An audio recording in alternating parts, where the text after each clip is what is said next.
Hello दोस्तों, नमस्कार। आप सभी का आरजी मानसी पर स्वागत है। जैसा कि मैंने आपसे पहले भी बोला था कि आपकी नई विज्ञप्ति से पहले कार्मिक विभाग डीपीसी करवाएगा। डीपीसी का मतलब ये था क्योंकि पिछले 3 सालों की डीपीसी यानी कि वरिष्ठ अध्यापक से व्याख्याताओं की जो डीपीसी थी वो 3 साल से लंबित थी।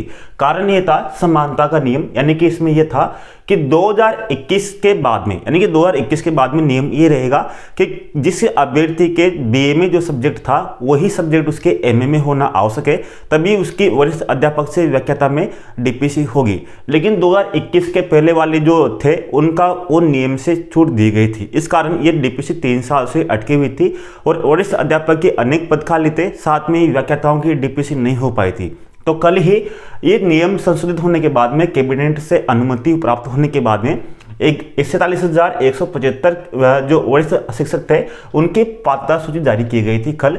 यानी कि अब इस माह में, यानी कि जो कार्मिक विभाग ने आदेश दिया है कि 31 मार्च से पहले वरिष्ठ अध्यापकों की व्याख्याताओं की डीपीसी संपन्न की जाए।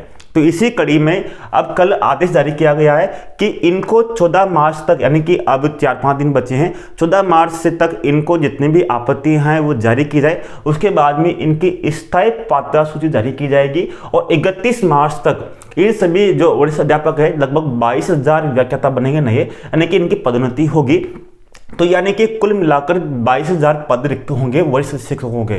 तो वरिष्ठ अध्यापकों के पद रिक्त होंगे 22,000 और वर्तमान में भी लगभग 30,000 पद रिक्त चल रहे हैं वरिष्ठ शिक्षकों के। यानी वरिष्ठ अध्यापकों के लगभग 30,000 पद तो वर्तमान में रिक्त चल रहे हैं और 22,000 पद अभी वर्तमान में जब डीपीसी हो गई 31 मार्च तक, तो लगभग आपके 52,000 जो पद है वो वरिष्ठ अध्यापकों के पद रिक्त होंगे। लेकिन इन 52,000 जो रिक्त पद होंगे उनमें से अधिकांश पद दोबारा थर्ड ग्रेड की जो डीपीसी होगी उसमें से भरे जाएंगे। लगभग फिर भी आपके 25 से 30,000 पद वरिष्ठ अध्यापकों के रिक्त रहेंगे।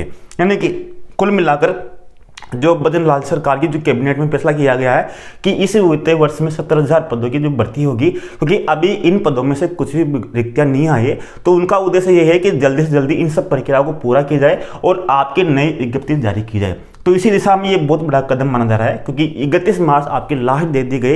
31 मार्च से पहले आपके लगभग सभी पदोन्नतियां हो जाएगी। उसके बाद में ही विभागवार आपके कितने पद किस विषय में रिक्त है उसके अनुसार आपके विज्ञप्ति जारी होगी। यानी कि ये बहुत बड़ा कदम है, यानी कि नई विज्ञप्ति जारी करने का यानी कि ये संदेश मिल चुका है कि हाँ, अब सरकार इसके लिए मंथन कर रही है कि अब जल्दी जल्दी नई शिक्षक भर्तियों की यानी कि एक प्रक्रिया शुरू की जाए। तो तभी ही आपके, यानी कि ये आप मान लीजिए कि अब आपके जैसे अभी तो आचार संहिता लगेगी आपके, लेकिन आचार संहिता लगने के बाद में हो सकता है आपके मई में या जून में आपके नई भर्ती आ जाए। और सरकार की कोशिश ये रहेगी कि आपके 2025 तक लगभग जो आपके वरिष्ठ अध्यापक की जो भर्ती है उसको पूर्ण रूप से कराया जाए। तो आप इसको एक तरह से पॉजिटिव में ले कि आपकी जो भर्ती है वो आने वाली है। सरकार इसके लिए प्रयासरत है, क्योंकि डीपीसी जिस जल्दीबाजी से करा रही है, जिस तरह से कदम उठा रही है, पिछले 2-3 माह में बहुत बड़े बड़े कदम उठाए गए हैं। चाहे आपके एसआई जो भर्ती के लिए का पेपर हो या आपकी पदोन्नति का मामला हो, तो नई विज्ञप्तियों को भी जल्दी जारी कर सकती है, यानी कि इसकी विज्ञप्ति जारी हो सकती है। तो आपका काम है कि आप पढ़ाई कंटिन्यू रखिए, यानी कि आपका सिलेबस संपूर्ण कीजिए। तो यही सूचना ये देना था आपको कि अब आपके कभी भी ये पात्रता सूची होने के बाद में अब आपकी ये तो कंफर्म है कि आपकी भर्ती जरूर आएगी। तो आपका काम ये है कि आप पढ़िए, यानी कि आप तैयारी कीजिए और अपना रिवीजन करते रहिए ताकि आपकी मेहनत को अच्छे से हो सके। धन्यवाद, नमस्कार, जय हिंद दोस्तों।